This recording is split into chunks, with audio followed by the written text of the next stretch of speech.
વિદ્યાર્થી મિત્રો, પહેલો જે આપણે પ્રશ્ન વિશે ચર્ચા કરીએ એને આપણે આયોજનની પ્રક્રિયા વિશે સમજીશું કે જે બોર્ડમાં ખૂબ જ મોસ્ટ ઇમ્પોર્ટન્ટ આઈએમપી ક્વેશ્ચન્સ તરીકે ઓળખાય છે કે ભાઈ પ્રોસેસિંગ ઓફ પ્લાન કે આયોજનની પ્રક્રિયા, એના મુદ્દા કઈ રીતે યાદ રાખવા, એના સૂત્ર પ્રમાણે કઈ રીતે ટ્રીક યાદ રાખવાની એ પૂરેપૂરું આજે આપણે સમજીએ.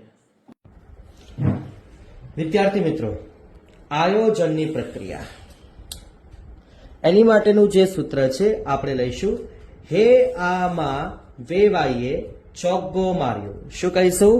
હે આમાં વેવાઈએ ચોગ્ગો માર્યો.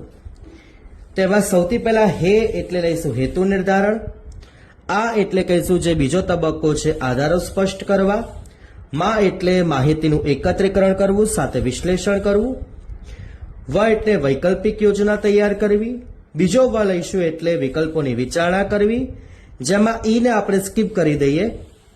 ચ એટલે ચોક્કસ યોજના સ્વીકારવી, ગો એટલે ગૌણ યોજનાનું ઘડતર કરવું, તેની ચકાસણી કરવી, અને છેલ્લે માર્યોમાં ય લઈ લો યોજનાનું મૂલ્યાંકન કરવું.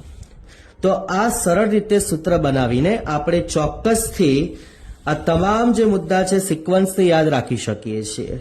તમે આનો જોઈએ તો સ્ક્રીનશોટ પણ લઈ શકો છો વિદ્યાર્થી મિત્રો. Thank you. આભાર.